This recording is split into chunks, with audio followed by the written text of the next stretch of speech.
ఓం నమ శివాయ. అందరికీ నమస్కారం అండి. ఈ వీడియోలో కార్తీక మాసంలో ముఖ్యంగా చేయవలసినటువంటి దీపారాధనలో కొబ్బరి దీపారాధన కూడా ఒకటి. అంటే నారికేల దీపం. ఈ దీపాన్ని ఏ విధంగా పెట్టాలనేది ఇప్పుడైతే తెలుసుకుందామండి. అందుకని వీడియోని ఎక్కడా కూడా స్కిప్ చేయకుండా చివరి వరకు చూడండి.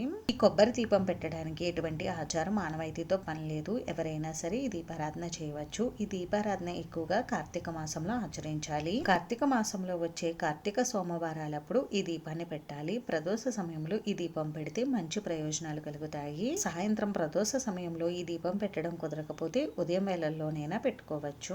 ఈ దీపం కార్తీక సోమవారాల్లో పెట్టుకోవడం కుదరలేని వారు కార్తీక మాసంలో వచ్చే ఏ రోజైనా పెట్టుకోవచ్చు. ముఖ్యంగా కార్తీక పౌర్ణమి రోజు కూడా పెట్టుకోవచ్చు. కార్తీక మాసంలోనే కాకుండా మహాశివరాత్రి రోజు కూడా ఈ కొబ్బరి దీపారాధన చేయవచ్చు. కార్తీక సోమవారాల్లో ఈ దీపం పెట్టడం కుదరకపోతే ప్రతి మాసంలో వచ్చే సోమవారాలప్పుడు కూడా మీరు ఈ దీపాన్ని పెట్టుకోవచ్చు.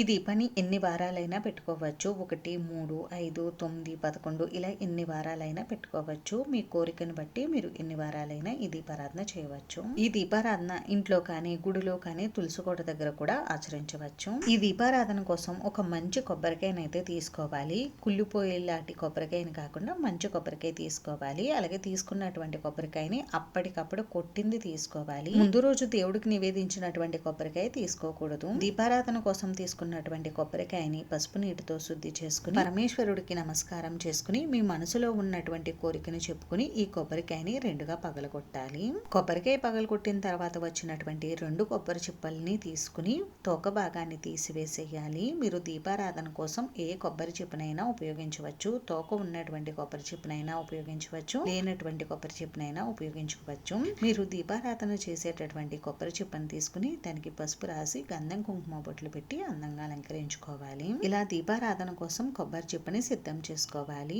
ఇప్పుడు మనం ఈ దీపారాధన ఎక్కడైతే ఆచరించాలనుకుంటామో అక్కడ ముందుగా పసుపు నీటితో శుద్ధి చేసుకుని పసుపుతో అలికి బియ్యం పిండితో ఇలా ఏదైనా ముగ్గు వేసుకుని ఆ ముగ్గులో కొద్దిగా పసుపు కుంకుమలు ఉంచి ఇప్పుడు దీపారాధన కోసం ఏదైనా వెండి, రాగి, ఇత్తడి ప్లేట్ తీసుకోండి. ప్లేట్లు ఏవి లభించకపోతే తమలపాకు తీసుకోండి. తమలపాకులు కూడా లభించకపోతే ఏవైనా పువ్వుల మొక్కల ఆకులు ఉంటాయి కదండి, అవైనా తీసుకోవచ్చు. దీపారాధన కోసం తీసుకున్నటువంటి ఆకులకు తొడిమెలు తీసేయండి. నేనైతే ఇక్కడ దీపారాధన కోసం ఇత్తడి ప్లేట్ తీసుకున్నానండి. తీసుకున్నటువంటి ప్లేటుకు గంధం కుంకుమ బొట్లు పెట్టుకుని అలంకరించుకుని ఇప్పుడు ఈ ప్లేట్లోకి 3 లేక 5 గుప్పిళ్ళ బియ్యం పోసి బియ్యాన్ని చదురుగా చేసుకుని ఇప్పుడు ఈ బియ్యం పైన కొద్దిగా పసుపు కుంకుమలు ఉంచి ఇప్పుడు ముందుగా మనం దీపారాధన కోసం సిద్ధం చేసుకున్నటువంటి కొబ్బరి చిప్పను బియ్యం పైన పెట్టుకోవాలి. ఆ తర్వాత ఈ కొబ్బరి చిప్పులోకి నిండుగా ఆవు నెయ్యి అయితే పోసుకోవాలి.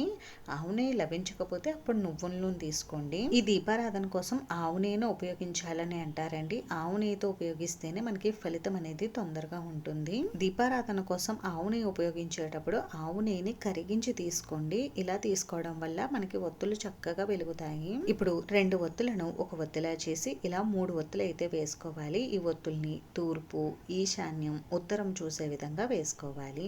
అంటే మనం దీపారాధన చేసినప్పుడు 3 జ్యోతులు వెలిగే విధంగా ఈ దీపాన్ని అయితే సిద్ధం చేసుకోవాలి. ఈశాన్యం వైపు ఉంచినటువంటి ఒత్తిని వెలిగించడం వలన పరమేశ్వరుడు అనుగ్రహం కలుగుతుంది. ఉత్తరం వైపు వేసినటువంటి వత్తిని వెలిగించడం వలన ఆర్థిక సమస్యలు తొలగుతాయి. ఉత్తరం వైపు వేసినటువంటి వత్తిని వెలిగించడం వలన శత్రుత్వం తొలగుతుంది. నారికేల దీపారాధన కోసం కొబ్బరి దీపాన్ని ఈ విధంగా ఏర్పాటు చేసుకోవాలి. ఇప్పుడు ఈ దీపాన్ని ఏకహారతితో కానీ అగరబత్తులతో కానీ వెలిగించుకోవాలి. అయితే మీరు ఈ దీపాన్ని పూజా మందిరంలో పెట్టుకుంటున్నా ఎక్కడ పెట్టుకున్నా కూడా ముందుగా మన నిత్య దీపారాధన చేసుకుని గణపతి పూజ పూర్తి చేసుకుని అప్పుడే ఈ దీపారాధన చెయ్యాలి. పూజా మందిరంలో ఈ దీపం పెట్టుకునేవారు పరమేశ్వరుడు ఫోటో ముందర ఈ దీపాన్ని అయితే ఏర్పాటు చేసుకోవాలి. దీపారాధన చేసిన తర్వాత ఈ దీపానికి గంధం కుంకుమ బొట్లు పెట్టి అందంగా అలంకరించుకుని ఆ తర్వాత దీపానికి పూజ నిర్వహించుకోవాలి. ఈ దీపాన్ని సాక్షాత్తు ఆ పరమేశ్వరుడు స్వరూపంగా భావించి దీపానికి పూజ నిర్వహించుకోవాలి. దీపం దగ్గర కొద్దిగా పసుపు, కుంకుమ, గంధం, అక్షంతలు, పువ్వులు సమర్పించాలి.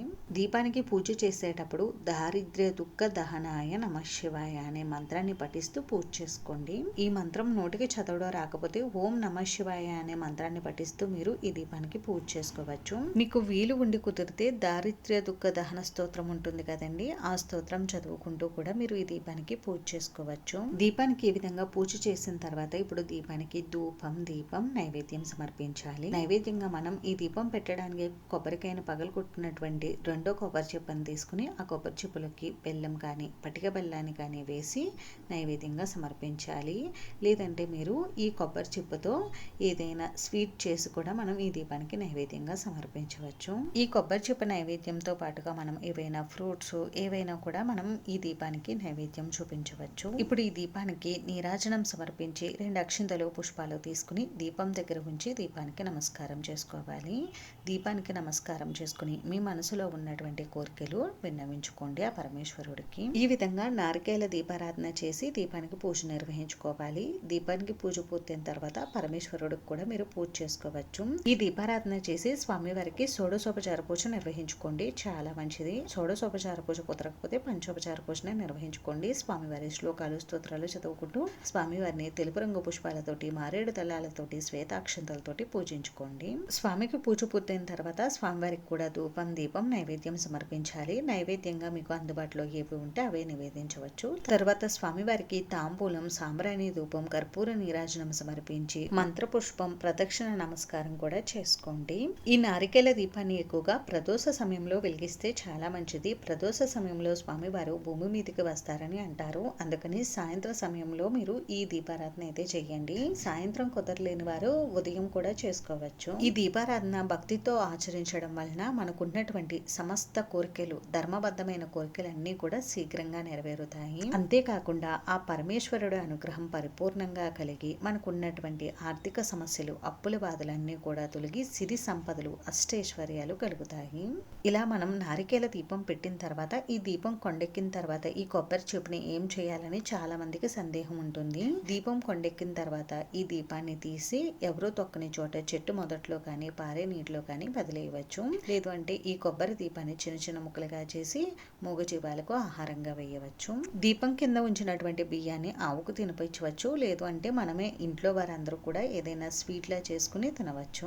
దీపానికి పూజ చేసినటువంటి పూల నిర్మాల్యాలను ఎవరో తొక్కని చోట వేసేయాలి. దీపానికి నివేదించినటువంటి కొబ్బరిని ఇంట్లో వారందరూ కూడా ప్రసాదంగా స్వీకరించాలి. అంతేనండి, చూసారు కదా నారికేల దీపం ఏ విధంగా పెట్టుకోవాలి అనేది. ఈ వీడియోలో ఇంకా మీకు ఎక్కడైనా డౌట్స్ ఉంటే నాకు కామెంట్ చేయండి, రిప్లై అయితే తప్పకుండా ఇస్తాను. వీడియో నచ్చితే లైక్ చేసి షేర్ చేసి సబ్స్క్రైబ్ చేసుకోండి. Thanks for watching.